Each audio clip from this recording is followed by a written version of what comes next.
Hi, everyone. Thanks for joining me as we continue an outline of esoteric science. I'm going to summarize the book. This is the book here. It's by Rudolf Steiner, and it's a pretty thick book. It's over 400 pages.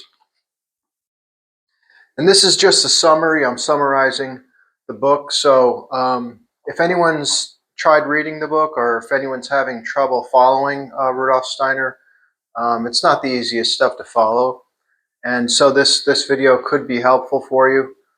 Again, though, this is just a summary. I try to simplify it. For anyone who wants to learn a lot more in depth, you're gonna actually want to get the book, because the book's going to contain quite a bit more information than I'm providing. But this, you will should find this a pretty good summary.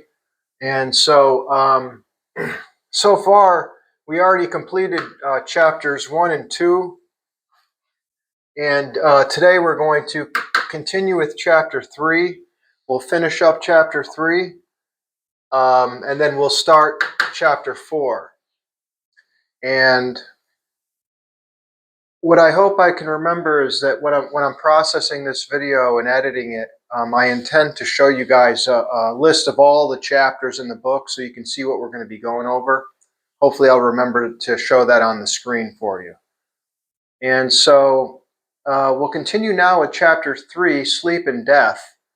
And anyone that's just joining us, you can go back and watch the previous couple of videos where we completed the first 2 chapters. So after death, in time, the forces of the spiritual world reconfigure the I capital, and an astral body forms around the I capital. And so then the I and astral body receive a new ether body. After that, we are ready to be born again on earth in a physical body.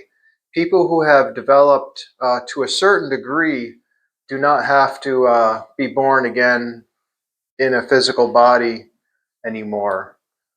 Friends who have become connected during life will also know each other and be together again after death in the spiritual world. Realizing that you lived a previous life and that what you're experiencing in this life is based off of the way you lived your previous life will make your soul stronger, and it will have a healing effect. It allows one to approach experiences in life from a new perspective and to live life in a way that will that will bear fruit in a later life. So thinking that you live one life, that's not true, and it'll actually have a sickening effect on the spirit, soul, and body. So the Rosicrucian has to develop a new, improved outlook on life if one doesn't exist already. Not an easy thing to do. Very difficult. And Steiner explains a person has to work energetically upon themselves to develop. Steiner explains how we don't really get as much through heredity. We get a lot more from previous lives. And that concludes chapter 3, Sleep and Death. Again, this is just a summary of the points. I recommend reading the entire book, An Outline of Esoteric Science, if you have a chance to, because it explains a lot more of the stuff in depth. It's a great book. If you have trouble reading Dr. Steiner or following his work, a quick tip is don't try to digest every word and sentence. Just flow through it. Just read through it, and the points will become clear as you go along.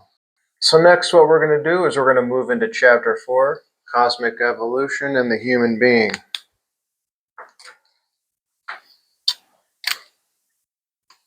Chapter 4, we're going to talk about this stuff here.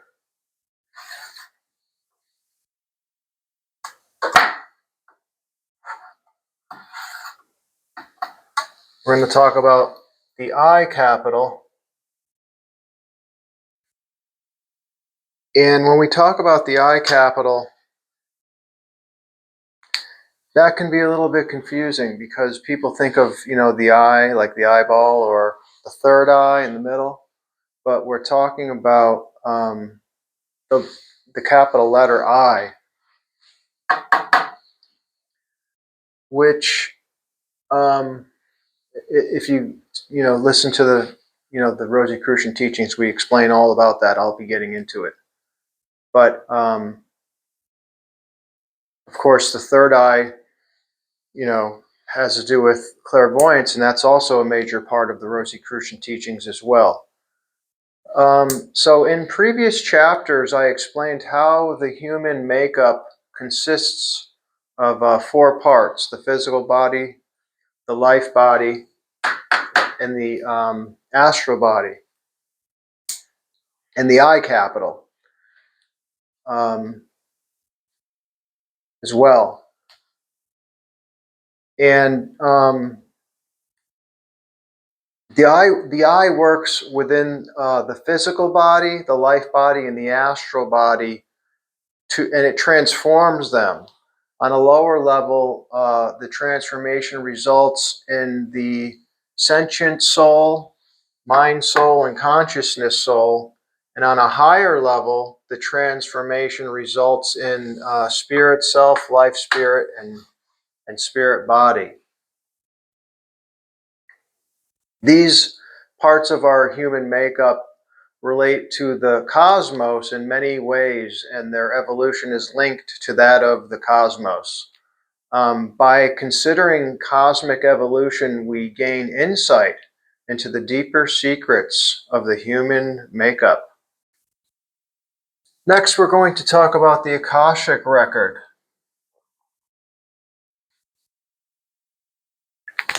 as well as the 4 regions of Devachan.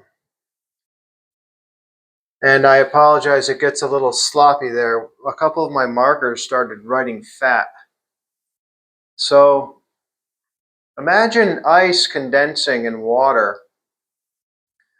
Material things and material beings condensed out of the spiritual element. And the easiest way to imagine that, or one of the easiest ways to imagine that, is just to imagine ice condensing in water. Now we're going to talk about the Akashic record. It's inevitable, and I'll explain why. And the reason is this is how Rosicrucians do their research. They do spiritual practices and exercises that develop clairvoyance. After you develop clairvoyance, you read the Akashic records and you can study history. When somebody dies, spiritual forces leave a sort of imprint or copy of the person's life in the Akasha. Lower Devachan is divided into 4 regions. And I should have specified lower Devachan, because there's a lower Devachan and a upper Devachan. And so you have the spiritual archetypes of the physical world, which is one region of Devachan, and that's the Mars sphere. You have the spiritual archetypes of the living, which is another region of Devachan, the Jupiter sphere. You have the spiritual archetypes of the soul, which is another region of Devachan, the Saturn sphere. And then the 4th region of Devachan, the lower Devachan, is the source of the archetypal thoughts, the Akasha Chronicle. Now, the book doesn't, one thing that's good about watching these videos as opposed to reading the book is I show all the charts. I make all the charts and graphs and stuff like that, and I line it up and make it so it's a little bit easier to follow, and that the book's not going to have all the charts and stuff like I'm showing on the whiteboard. It's pretty much all just words for the most part in this particular book. Some of Steiner's books do show images and pictures and stuff, For example, hopefully in the year 2026, I'm planning on going over this book with all of you. It's actually very complicated. It gets into complicated mathematics, but if you can follow along with this, you should be able to follow along with this. Now, this book, this book has a lot of images and pictures and stuff related to sacred geometry. I don't want to open it up too much, but so some of his books do have pictures and images, graphs, and stuff like that, or charts, but an outline of esoteric science doesn't really. So the Akasha Chronicle is the spiritual world memory in which the clairvoyant can read the events of the past for research. It's more like reading a book rather than watching a video playback. And similar to a book, you would have to know how to read the language of the book. And to read the Akasha Chronicle, you have to know what's called the occult script. The occult script.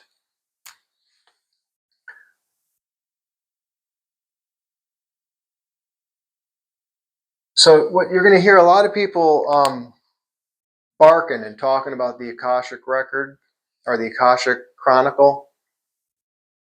And you'll know if they know what they're talking about or not. For example, I hate to criticize people, but I just have to do this just to give an example. If you go on Gaia and you want to learn about the Akashic record, Matthias de Stefano has a whole lot of stuff to tell you, but it's mostly false.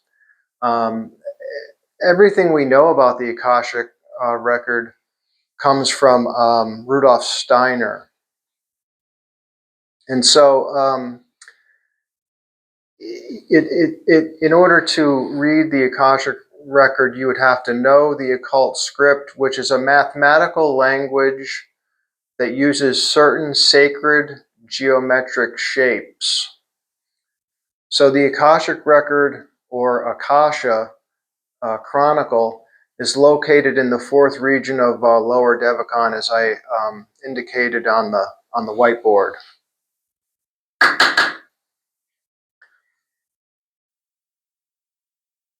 Now, this particular book doesn't explain the Akashic record, so clearly I got that information that I'm giving you guys now from several of his books.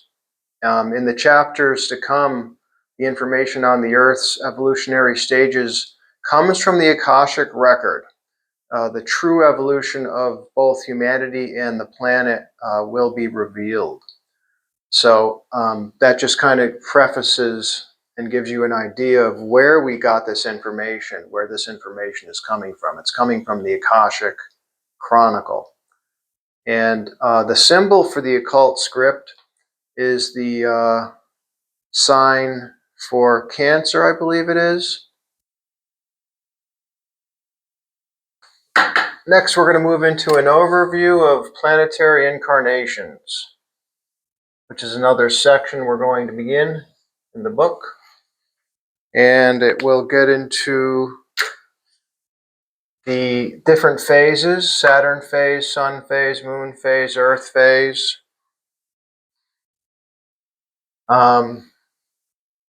Each time the physical body was transformed. So during the Saturn phase, we had a physical body, but then during the Sun phase, we received a life body, which transformed the physical body. Then during the Moon phase, we received an astral body, which transformed the physical body further.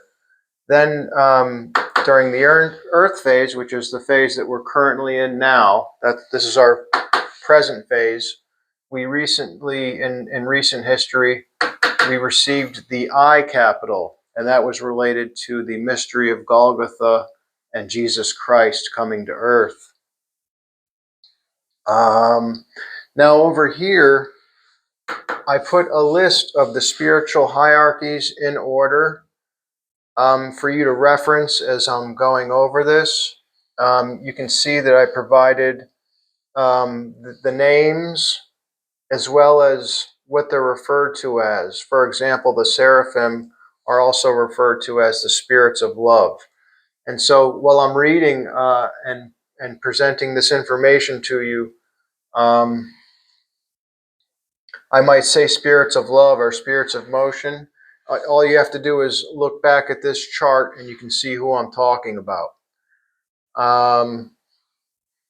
Now, some of these beings, I included the Christian term as well as the Greek word.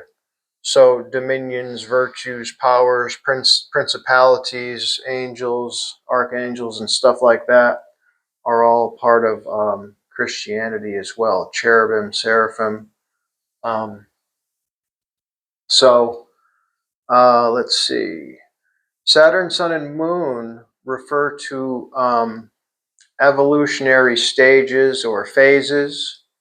Those two words are interchangeable. They mean the same, refer to the same thing in this work.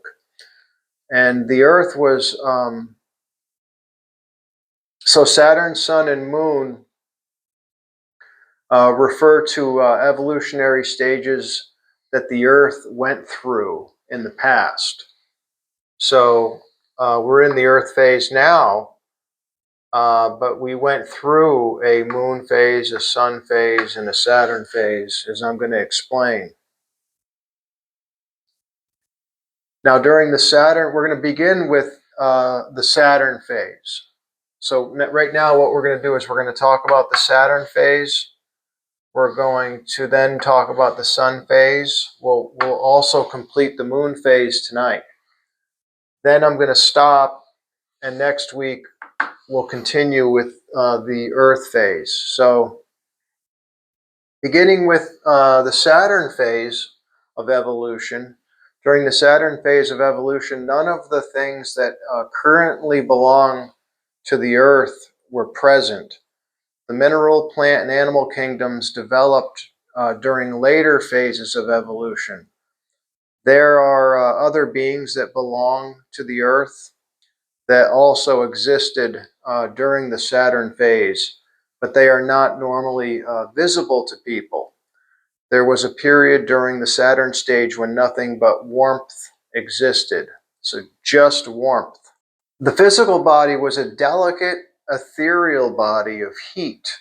All of Saturn consisted of these warmth bodies, which laid the foundation for present-day physical, mineral human bodies. Our present bodies developed when the gaseous, liquid, and solid states of matter that later came into existence were incorporated into these warmth bodies.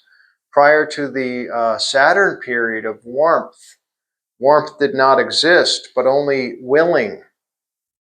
Saturn was in a soul state that consisted of willing, which came from the spirits of will, or the thrones up here. In Christian esotericism, they're called the thrones. The seraphim, the Kyriatides or dominions, dynamis, virtues, the exousiae, the powers, the archai, who are also known as the principalities, the archangels.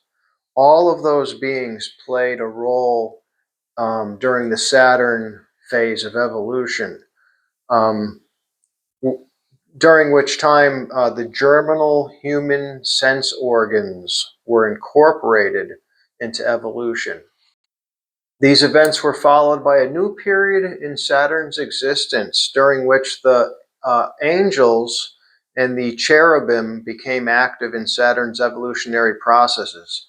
A phantom human being developed, but the phantom human didn't have its own will or consciousness. Those were provided by the spirits of will.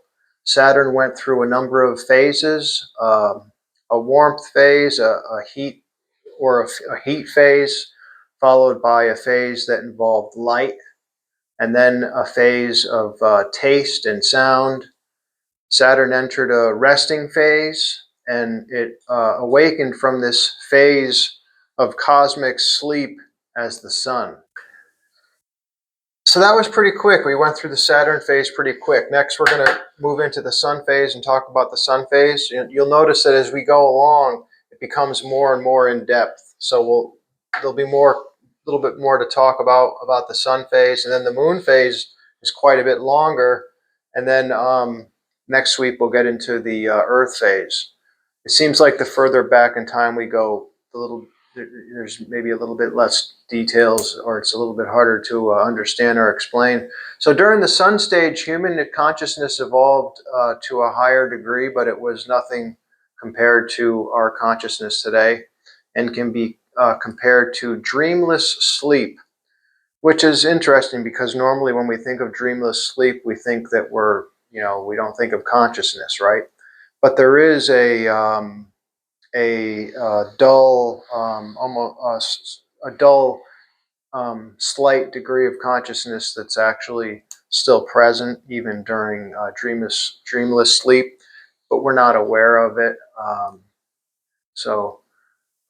During the sun stage or phase, we received a life body referred to as an ether body. The spirits of wisdom and the spirits of motion worked on the twofold human being. And I say twofold, meaning consisting of physical body and life body, because that's what we had at the time during the sun phase. The twofold sun man appeared as a figure or body of light. So, if you're able to research this stuff and see it, imagine a person or a human shape that, but the only thing you actually see is light. Like a body that's made out of light.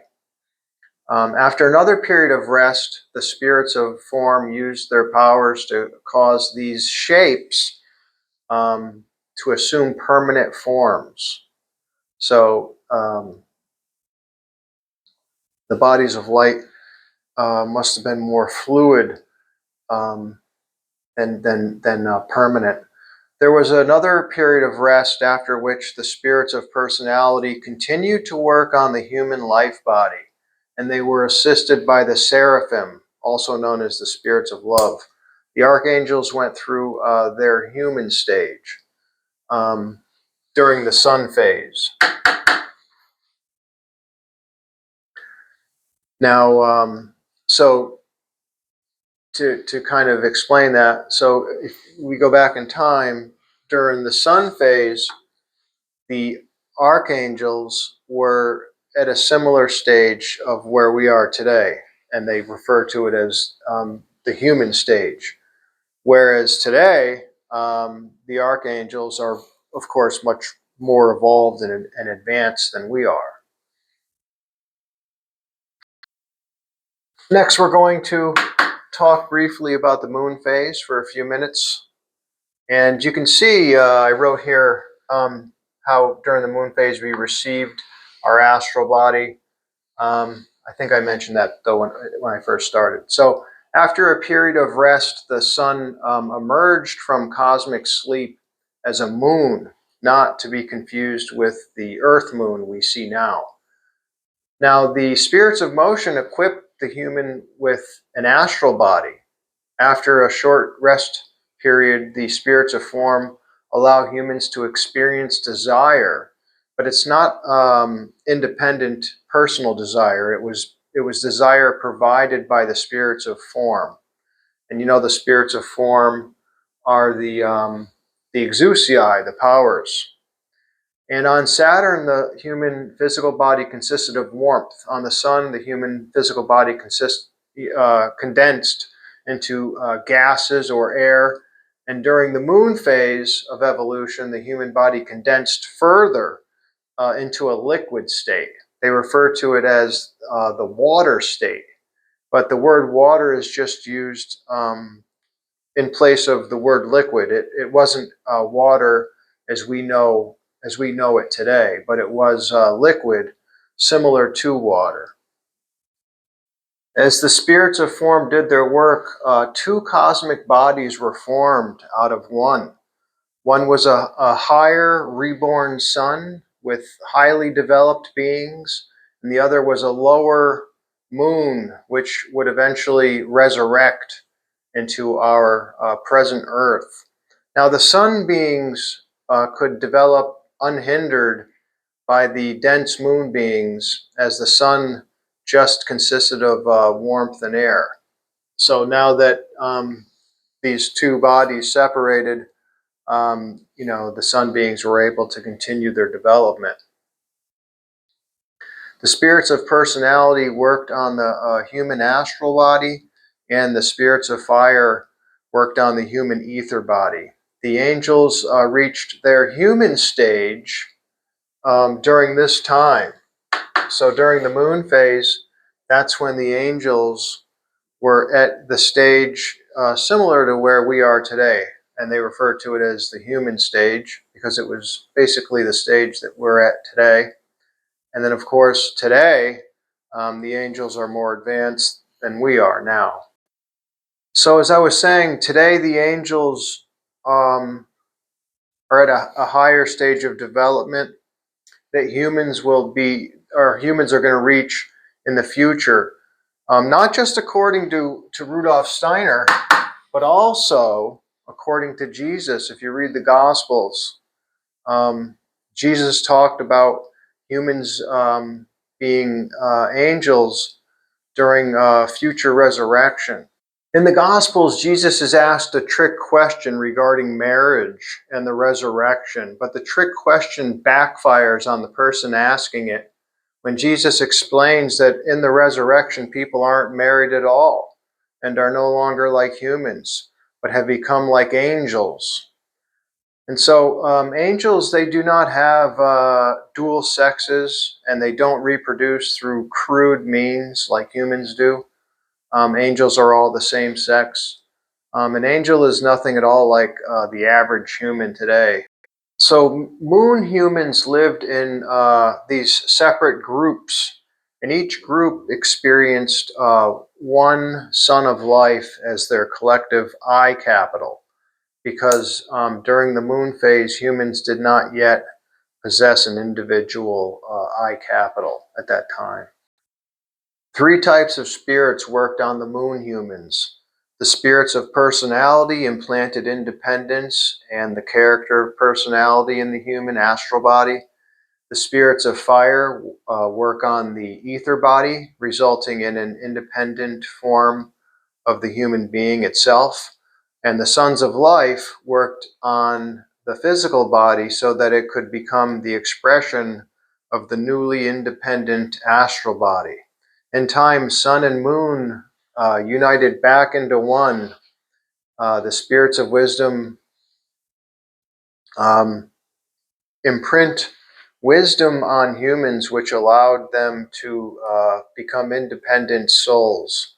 The spirits of motion assisted the spirits of wisdom, as we will as will be shown later. Our Earth today is the resurrected old moon, which is why we see evidence of the spirits of wisdom in our environment. Everything from the leaf of a tree to the human bone structure. Now, the entire moon phase of evolution ran its course in 7 cycles or epochs. The words phase, stage, cycle, and epoch are interchangeable terms, and that basically concludes the section of the book entitled Moon, referring to the moon phase. And we will continue in 1 week with the next section entitled Earth. And I'll try to make the videos a little longer so we can get through this material in a timely manner. I estimate maybe about three or so more videos to come over the next few weeks, and then around the end of December, beginning of January, I'm resuming my Rosicrucian Bible study series with the Nag Hammadi Gnostic Scriptures. That includes books by apostles like Philip and Thomas, as well as Mary. Um, here's the Nag Hammadi Scriptures right here for anyone who's interested. Stay tuned. Thanks for watching.